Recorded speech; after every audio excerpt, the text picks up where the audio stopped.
एक लड़का होता है कमल, अजय कमल, और एक लड़की होती है आकृति सिंह। ये दोनों लड़के लड़की एक ही लोकेलिटी में, एक ही एरिया के अंदर आस पड़ोस में रहते थे काफी लंबे समय से, और दोनों पढ़ाई भी करते थे। लेकिन समय के साथ ये बड़े हो गए और आस पड़ोस में रहते थे, और धीरे धीरे इन दोनों की दोस्ती हो गई। आसपास में ये जब भी गली मोहल्लों में मिलते थे तो धीरे धीरे एक दूसरे को देखते थे। देखते देखते इन दोनों की दोस्ती हो गई, और दोस्ती धीरे धीरे प्यार में बदल गई, और दोनों की अब रोजाना बातचीत शुरू हो जाती है, और इनका प्यार परवान चढ़ने लगता है। लगभग बात का सिलसिला, मिलने जुलने का सिलसिला लगभग 1 डेढ़ साल तक चलता रहता है इन दोनों के बीच में। धीरे धीरे समय गुजरता है और इनकी चाहतें भी बढ़ने लगी थी। यानी कि अब इन दोनों को एक साथ रहना था और शादी करना था। अब ये दोनों क्या करते हैं कि परिवार वाले तो इनके रिश्ते से खुश नहीं थे। यानी ये लोग परिवार में बताते भी नहीं है, क्योंकि परिवार का माहौल जानते थे कि अगर बताएंगे भी तो ऐसा होने वाला नहीं है। तो वे लोग क्या करते हैं कि एक डिसाइड करते हैं कि हम घर से भाग जाएंगे। तो कुछ साल पहले ये आकृति सिंह और ये लड़का अजय कमल, ये दोनों भाग जाते हैं। यानी ये कानपुर में रहते थे, कानपुर के सजेडी इलाके में रहते थे, और वहां से ये लोग भाग जाते हैं कहीं दूसरी जगह पर भाग जाते हैं। फिर परिवार वाले खोजते हैं तो पता चलता है कि एक ही एरिया के एक लड़का और एक लड़की गायब है। यानी ये प्यार, यानी प्रेम प्रसंग का मामला है, और प्यार में ये दोनों आपस में भागे हैं। तो परिवार वाले काफ़ी गुस्सा होते हैं। परिवार वालों में काफ़ी उनके जो गुस्से से जल रहे थे, खासकर लड़की के परिवार वाले, और लड़के के तो जो थे हैं। लड़की के परिवार में उसके पिता राज बहादुर, उसकी माता मीना सिंह और शरद सिंह, और ये लड़की के परिवार में उसका भाई, उसकी माँ, उसके पिता थे, और लड़के के परिवार वाले भी थे। लेकिन ये लोग काफ़ी गुस्सा थे इन दोनों के भाग जाने से। अब ये दोनों क्या करते हैं, दूर जाकर सेटल हो जाते हैं, और अजय भी काम करने लगता है और कमाने खाने लगता है, क्योंकि भागा है तो परिवार से कोई आर्थिक मदद तो मिलने वाली नहीं है। तो ये लोग क्या करते हैं, पैसों के सिलसिले में किसी इंडस्ट्री या किसी कंपनी में काम करने लगता है कुछ पैसों के लिए, और एक रूम लेकर दूर इलाके कानपुर के किसी कोने में ये लोग बस जाते हैं। अब अचानक क्या होता है कि इसी 2024 में 17 मई के दिन अजय अचानक गायब हो जाता है। अजय अचानक गायब हो जाता है। अजय की जो लड़की थी आकृति सिंह, वो उसे खोजने लगती है, लेकिन अजय उसे नहीं मिलता है। धीरे धीरे ये मामला पुलिस स्टेशन तक पहुंचता है। पुलिस में मिसिंग कंप्लेंट दर्ज होती है कि अजय कहाँ अचानक लापता हो गया। कई सालों से लोग रह रहे थे, लेकिन अजय फैक्ट्री गया था, उसके बाद वापस नहीं लौटा। कहाँ चला गया, कि वापस घर लौट गया, ये लड़की के मन में भी कई सवाल थे। फिर पुलिस तक पहुंचा ये मामला। फिर लगभग 18 मई के दिन हाईवे किनारे एक लाश मिलती है। लोग पुलिस को सूचना देते हैं, और मौके पर पुलिस स्टेशन की टीम पहुंचती है, तो बॉडी को अपने कब्जे में लेती है और पोस्टमार्टम के लिए भेज देती है। अब सबसे पहला सवाल ये था कि बॉडी किसकी है। तो पुलिस जब सीनाखात करती है, यानी इन्वेस्टिगेट करती है, तो पता चलता है कि ये बॉडी जो 17 मई के दिन एक लड़का गायब हुआ है, अजय कमल, उसकी बॉडी है। अब पुलिस को पता चलता है अजय कमल अचानक गायब होता है, मिसिंग कंप्लेन होती है, और उसकी बॉडी पेट्रोल पंप के पास, यानी एक सुनसान जगह पर मिलती है, हाईवे पर।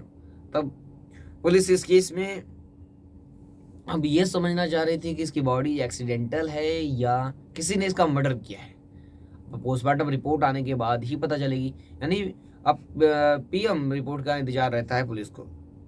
अब पुलिस क्या करती है, आगे की इन्वेस्टिगेट करती है, लोगों से आसपास पूछताछ करती है, परिवार वालों को इन्फॉर्म करती है।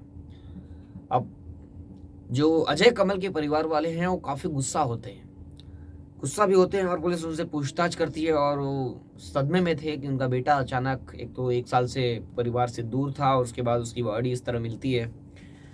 अब तब तक 20 मई का दिन आ जाता है, और पोस्टमार्टम रिपोर्ट भी आती है। पोस्टमार्टम रिपोर्ट में पता चलता है कि जो अजय कमल है उसकी मृत्यु गला दबाने से, यानी गला घोटने से की हुई है, यानी किसी ने उसका मर्डर किया है। अब पुलिस 302 के तहत मामला दर्ज करती है और मर्डर केस का इन्वेस्टिगेशन शुरू करती है। दो परिवार से पूछताछ करती है कि आखिर हिस्ट्री क्या है, अजय कमल की हिस्ट्री क्या है। तो पता चलता है कि अजय एक आकृति सिंह नाम की एक लड़की है, उसके साथ आस पड़ोस में रहती थी, उसके साथ भागकर लव मैरिज शादी कर ली थी, और कई सालों से उसके साथ ही रहता था। ये बातें बकायदा पुलिस वालों को उसके परिवार बताता है अजय का। तो अजय के परिवार में जब ये बताता है तो पुलिस उससे पूछताछ करती है कि क्या किसी से दुश्मनी थी, इस लव मैरिज के खिलाफ कॉल था, या किसी से बहुत इनसे जलता था, या दुश्मनी थी बहुत बड़ी।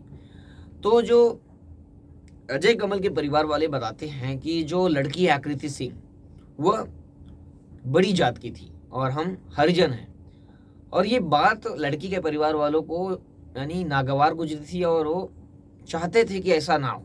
फिर भी उनकी लड़की आकृति सिंह अजय के साथ शादी कर ली थी।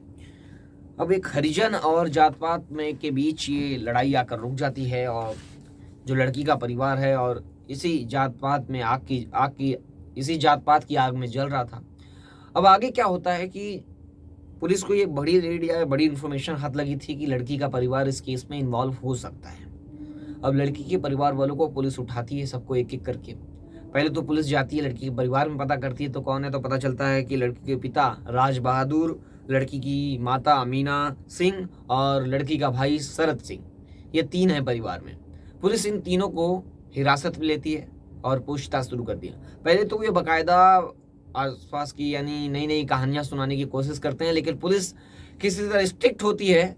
तो स्ट्रिक्ट जब होती है तो ये टूट जाते हैं और अपना जुर्म कबूल करते हैं और पूरी कहानी सिलसिलेवार तरीके से बताते हैं। ये बताते हैं कि जो आकृति है इनकी बेटी, वह अजय कमल और इन दोनों का अफेयर था, और इन दोनों के अफेयर से ही ये नाखुश थे, यानी इनको मंजूर नहीं था। क्योंकि जो अजय कमल है वो एक हरिजन जात का है और जो लड़की है वो बड़ी जात की है, और इस जात पात की आग में परिवार जल रहा था। और आखिरकार जाकर आकृति जो लड़की है वो भाग कर शादी कर लेती है। तो ये और गुस्से में लाल हो जाते हैं। तब ये डिसाइड करते हैं, पहले तो ये अंत्र तंत्र बहुत कुछ लगाते हैं, यानी काला जादू ये वो बहुत कुछ करते हैं, लेकिन ये सबसे भी काम नहीं होता है। तो ये लोग एक्सीडेंट का प्लान बनाते हैं, यानी लड़की के परिवार वाले, लड़की के पिता और भाई राज बहादुर और शरद सिंह, ये लोग प्लान बनाते हैं कि एक्सीडेंट की तरह इसे मार दिया जाए तो लड़की से पीछा छोड़ देगा लड़की का। लेकिन ऐसा भी इसमें भी सफल नहीं होते, ना तंत्र वंत्र में सफल होते हैं, ना एक्सीडेंट में सफल होते हैं। अब ये लोग खौफनाक एक प्लान बनाते हैं। पता करते हैं कि अजय कमल और आकृति सिंह रहती कहाँ है, यानी उनकी बेटी और जो शादी किया अजय कमल वो रहता कहाँ है। तो पता चलता है कानपुर में ही एक जगह पर ये लोग रहते हैं और वहाँ पर एक फैक्ट्री में ये काम करता है। तो ये पता करने के लिए भी इन लोगों ने जहाँ पर ये लोग रहते हैं आसपास के 2 लोगों को हायर करते हैं लोग, यानी उनको पैसा देते हैं 30,000 रुपये 40,000 रुपये देते हैं, और उनसे उनकी पूरी डिटेल और निगरानी करने के लिए बोलते हैं। तो इसके अंदर एक महावीर करके एक व्यक्ति है, उसको हायर करते 30,000 रुपये में, और एक महिला को भी इस केस में इन्वॉल्व करते हैं। और महिला का मकसद क्या था, उसने इसकी मदद क्यों की, अभी तक पुलिस जांच में ये इन्वेस्टिगेट कर रही है। अब क्या होता है कि एक महावीर का जो आदमी जो 30,000 रुपये लिया मदद करने के लिए, वो आस पड़ोस में रहता था अजय और आकृति सिंह के, जहाँ लोग रहती थी। तो ये पूरी बाकायदा इन्फॉर्मेशन देता था कि ये जो अजय है कब फैक्ट्री जाता है, कब आता है, कहाँ कौन सी फैक्ट्री में काम करता है, ये पूरी इन्फॉर्मेशन निकालता है। और महावीर जो है वो अजय से अच्छी दोस्ती भी करता है, ये सब इन्फॉर्मेशन निकालने के लिए पूरी दोस्ती करता है। और जब पूरी इन्फॉर्मेशन मिलती है तो अजय जो लड़की का भाई है शरद, उसको देता है। अब ये लोग क्या करते हैं, एक कार करते हैं, कार में शरद लड़की का भाई और उसके पिता, ये लोग कार से जाते हैं। और लड़की के जो लड़का है अजय कमल, वो जब कंपनी से लौट रहा था, फैक्ट्री से लौट रहा था, तो उसे अचानक कार के अंदर खींच लेते हैं। खींचने के अंदर कार के अंदर ही उसकी गला घोंटकर हत्या कर देते हैं। गला घोंटकर हत्या कर देने के बाद उसे गाड़ी को चालू रखते हैं, चलती गाड़ी में सब करते हैं, और उसके जाकर सुनसान जगह पर एक हाईवे किनारे उसे डंप कर देते हैं, यानी फेंक कर आ जाते हैं। फेंकने के बाद यहाँ पर घर पे, यानी जब अजय पहुँचता नहीं है तो आकृति घबरा जाती है और वो भी खोजने लगती है अजय को। तो आसपास फ़ोन करती है, पता करने की कोशिश करती है, तो धीरे धीरे मामला पुलिस स्टेशन तक पहुँचता है और मिसिंग कंप्लेन दाखिल होती है। वहीं बॉडी ये लोग डंप कर चुके थे, और वहाँ पर आसपास लोग हैं उनको बॉडी दिखती है तो पुलिस को इन्फॉर्म करते हैं, और धीरे धीरे इस केस में पुलिस इन्वेस्टिगेट करती है और किसी तरह ये केस ओपन होता है। इस केस में आपकी क्या राय, कमेंट करके जरूर बताएं। फिर मिलूंगा एक नई कहानी और एक नई घटना के साथ। तब तक के लिए जय हिंद, सावधान रहें, सतर्क रहें।